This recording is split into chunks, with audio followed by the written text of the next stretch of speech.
بسم اللہ الرحمن الرحیم۔ تمام دیکھنے اور سننے والوں کو ہماری طرف سے السلام علیکم۔ آپ دیکھ رہے ہیں میرا یوٹیوب چینل اور میں ہوں ساجد حسین۔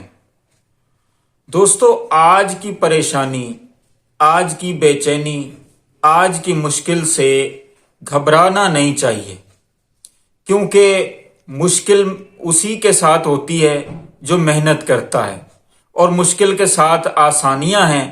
اللہ تعالیٰ کا یہ وعدہ ہے، محنت میں عظمت ہے، اور اللہ تعالیٰ ہمیں محنت کا صلہ دیتا ہے۔ کس طرح سے دیتا ہے؟ چند واقعات ہمارے سامنے جو میرے ساتھ بھی بیتے اور مختلف لوگوں کے ساتھ بھی بیتے ہیں، آپ بھی جانتے ہیں، میں بھی اپنے تجربے کی بنیاد پر آپ سے کچھ شیئر کرتا ہوں۔ آج سے تقریباً 22 سال پہلے، یعنی 2001 کا سال تھا، 13 جنوری، میں لاہور میں پڑھتا تھا۔ میں اپنے بارے میں آپ کو یہ بتا دوں کہ میں اسپیشل چائلڈ ہوں۔ اسپیشل مجھے نظر نہیں آتا، سمپل بات اگر کریں تو۔ میں لاہور میں پڑھتا تھا۔ 13 جنوری 2001 کو صبح کے ٹائم میرے بابا نے مجھے چلتن ایکسپریس ٹرین میں بٹھایا۔ میں ڈی جی خان سے بلونگ کرتا ہوں، تو اتنی شدید سردی تھی کہ میں یہ سوچ رہا تھا کہ یار، لوگوں کے بچے تو گھر میں اپنی گرم گرم بستر میں سوئے ہوئے ہیں، یہ میرے ساتھ کیا معاملہ ہوا کہ میں پردیس کی جانب رواں دواں ہوں۔ اتنی شدید سردی تھی کہ ہاتھ بھی، اب کوئی چیز پکڑی نہیں جاتی تھی ہاتھ میں، سمپل بات کروں تو۔ اب اتنی شدید سردی میں وہ ٹرین تھی، ایک تو چلتن ایکسپریس تھی، اس میں پھر اس پر ترا یہ کہ وہ 13 جنوری کی صبح لاہور کے لیے یہاں سے چلی، 14 جنوری کی صبح لاہور پہنچی، اور میری ماں نے مجھے 2 آلو کے پراٹھے پکا کے دیے تاکہ میں راستے میں یا پھر وہاں پہنچ کر کھاؤں۔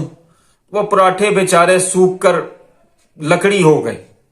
یعنی کہ کہنے کا مقصد یہ ہے کہ اس میں وہ اتنی دیر سے ٹرین پہنچی کہ میں وہ پراٹھے بھول ہی گیا کہ ان کی حالت کیا ہے۔ بندے کی اپنی حالت یہ تھی کہ اتنی شدید سردی تھی، لیکن پھر وقت گزرا اور وقت گزرتا رہا اپنے اپس اینڈ ڈاؤنز کے ساتھ۔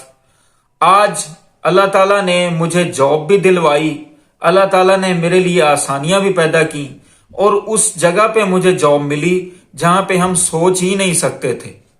یعنی کہ یو ایس کی کمپنی، انویسٹمنٹ یو ایس کی تھی، بندہ پاکستانی تھا، سافٹ ویئر ہاؤس میں مجھے جاب ملی، اور میں نے 10 سال جاب کی۔ صرف میرے پاس کیا تھا؟ کچھ بھی نہیں تھا۔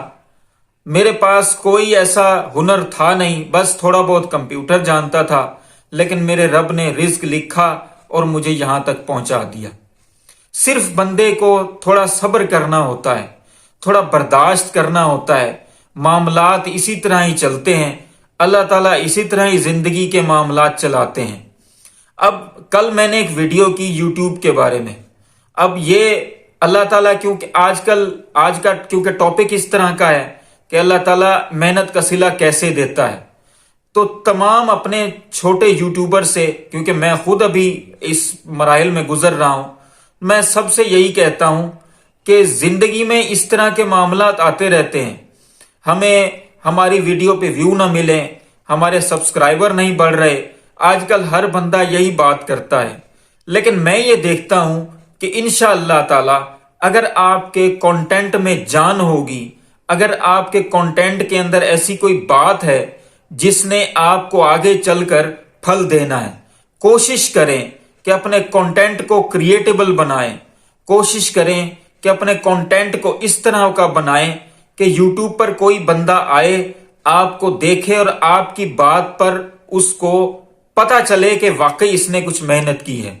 تو انشاءاللہ تعالی آپ کے معاملات، میرے معاملات، ہم سب کے معاملات یوٹیوب میں بھی آسانی کی طرف آئیں گے۔ آج میں صبح ایک ویڈیو دیکھ رہا تھا جس میں لوگ ذکر کر رہے تھے کہ ہم نے مشہور یوٹیوبر سے بات کی، انہوں نے کہا کہ ہم آدھا گھنٹہ اگر آپ سے واٹس ایپ پہ بات کریں گے تو آپ کو